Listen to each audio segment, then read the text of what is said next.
Dear learners on the platform of MOOCs, I am Professor Nafis Ahmed Ansari from Department of Political Science of Aligarh Muslim University. In the last lecture, we have tried to understand about the bureaucracies and their meanings and the opinions of the various academicians who tried to explain the bureaucracy, especially Max Weber. Today we will try to understand the factors which has led to the rise of bureaucracy. As I told you that the German sociologist named Max Weber, who worked in between 1864 to 1920, is considered to be the most influential theorist of the bureaucracy. Weber was the first person to articulate the ideal features of bureaucracies and to propose an explanations for historical evolutions of bureaucratic institutions. According to the Weber, the features that define bureaucracy are what set it apart from other sort of organizations that are founded on forms of authority that are not legal.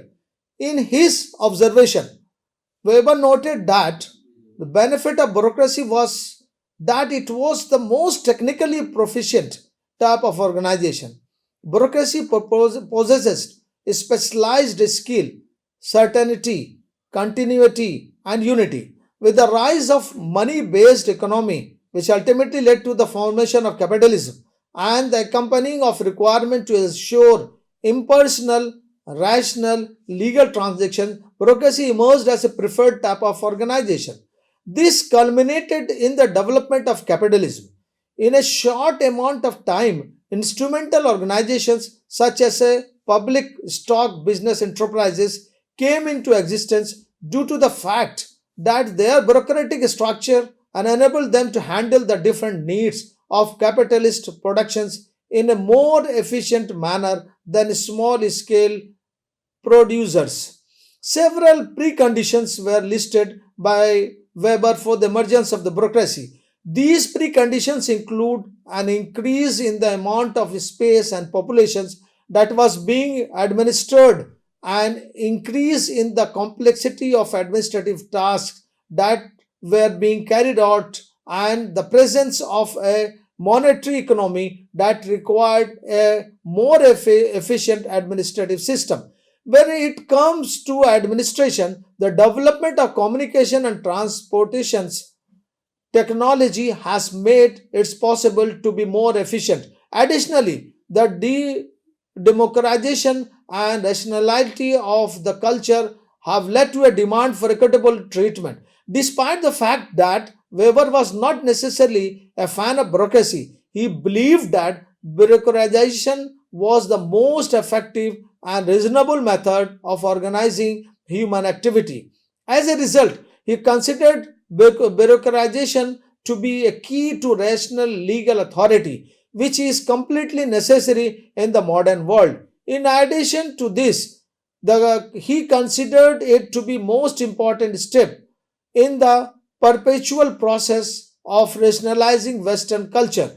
This would be a situation in which the growing institutionalization of human life would ensure individuals in a soulless iron cage of rule based logic governance. One of the aspects of Weber's work that he stood the test of time to the greatest extent in his critical examinations of bureaucratization of society. His work has been the inspiration of many aspects of contemporary public administration.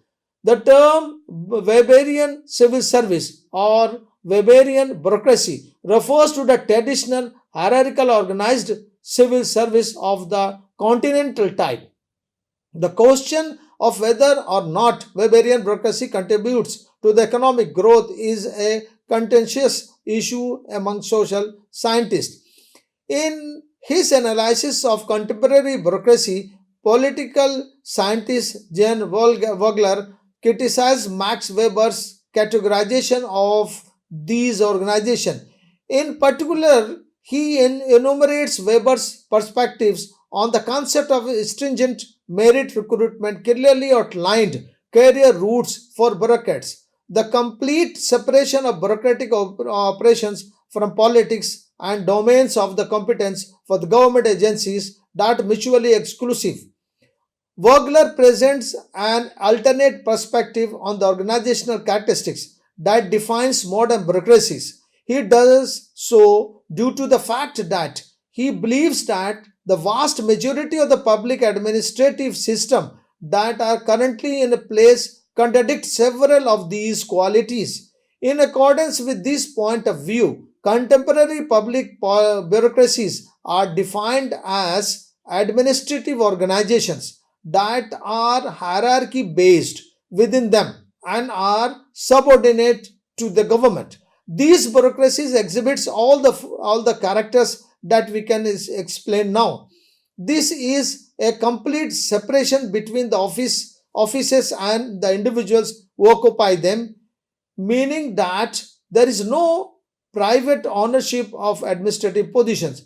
One of the recruitment techniques that focuses on necessary abilities and ensures a minimum level of competencies is the minimum required. There are written rules and regulations that establish norms for official conduct among individuals.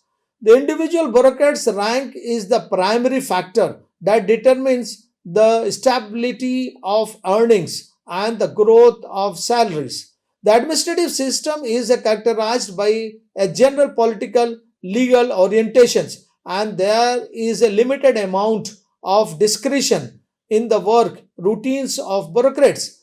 When it comes to the candidate for bureaucratic job, Volger believes that modern bureaucracies merely requires minimal competence from them. This creates room for possibility of biases in recruiting processes that give a preferential treatment to the members of a specific social, economic, or ethnic groups. These biases are recognized in many bureaucratic systems that are based on real world. Furthermore, Volger's viewpoint does not portray bureaucracies as being completely distinct from policies, nor does it mandate that the government agencies have spheres of influence that are mutually exclusive.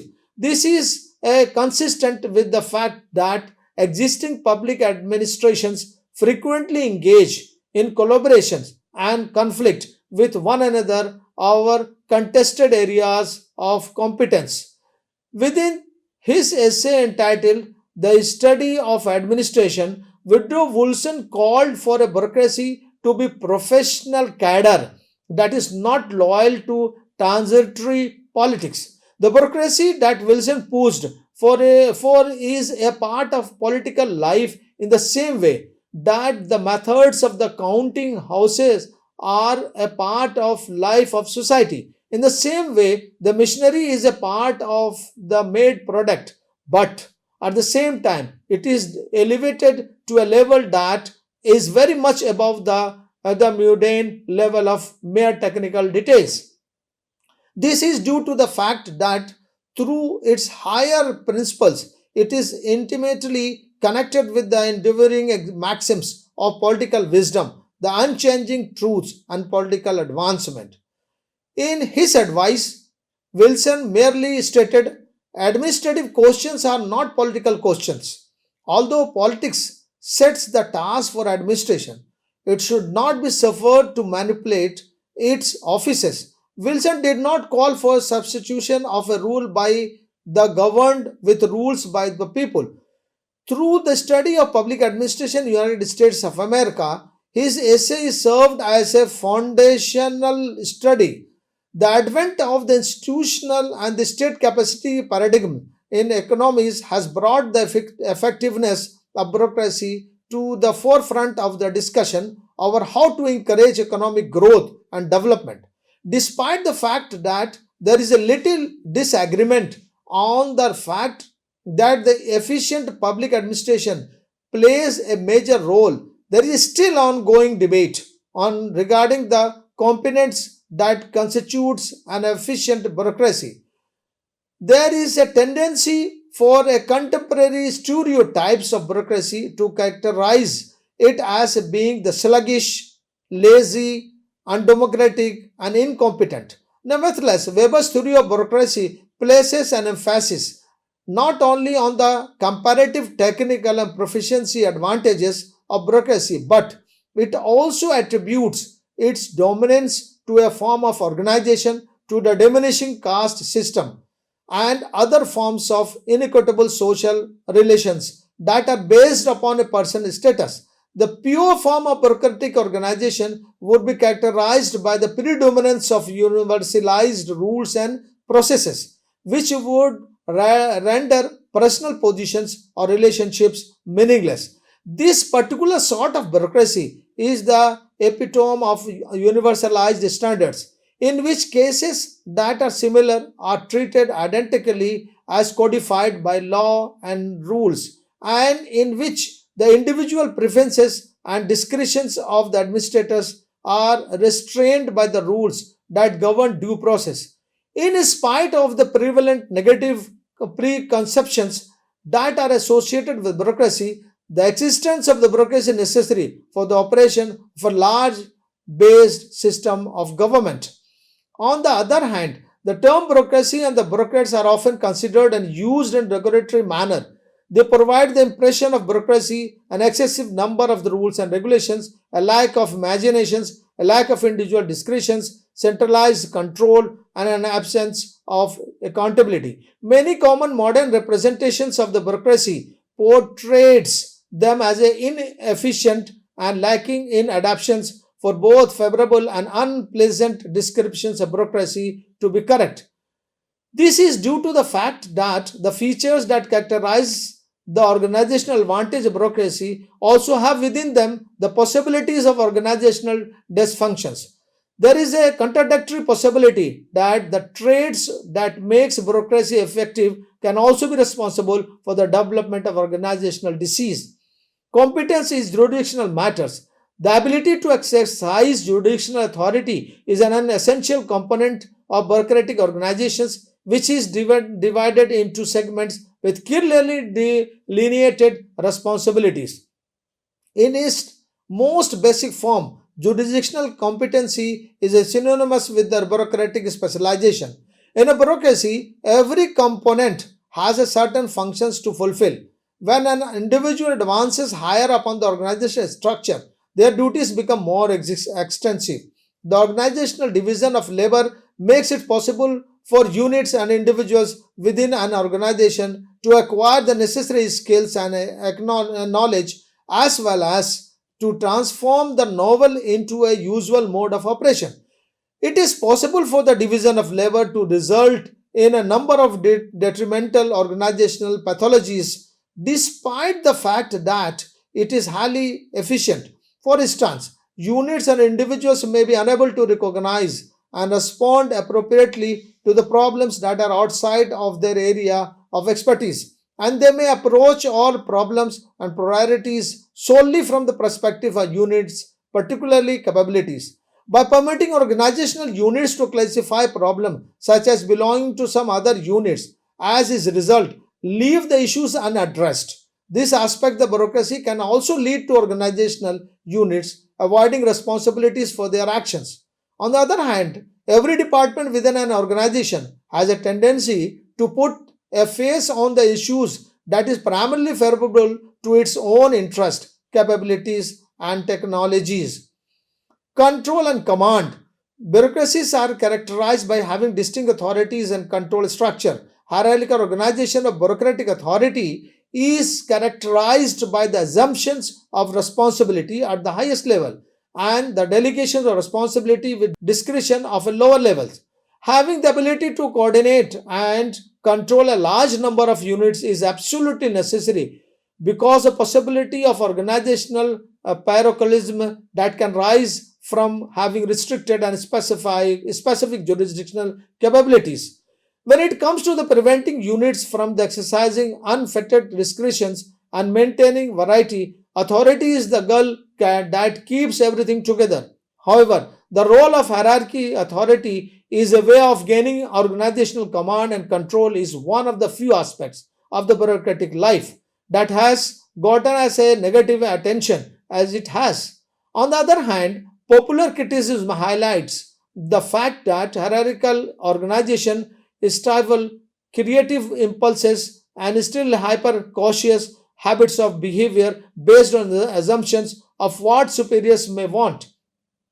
In order to coordinate the various components of a bureaucratic organization, commands and control are essential.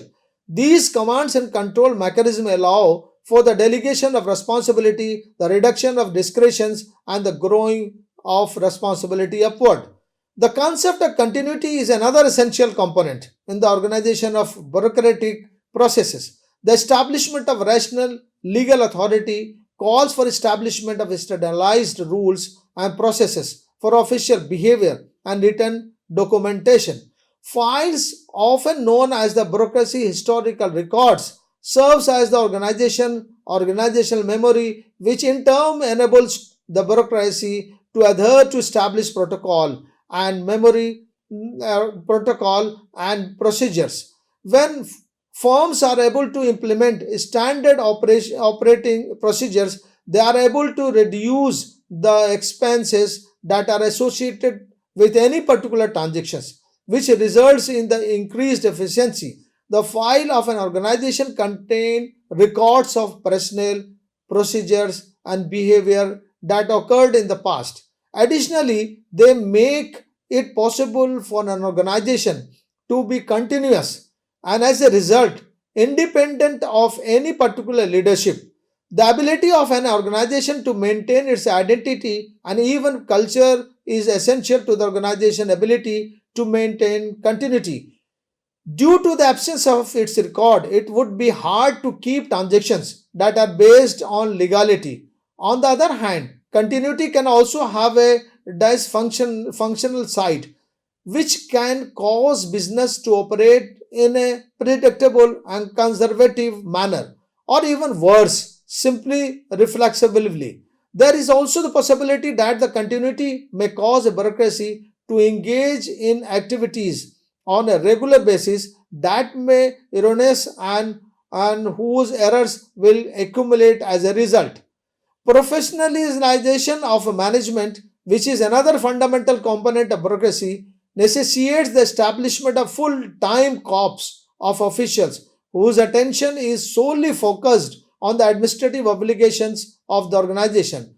Professionalization is a responsibility that is vested in the corps of civil servants in the government.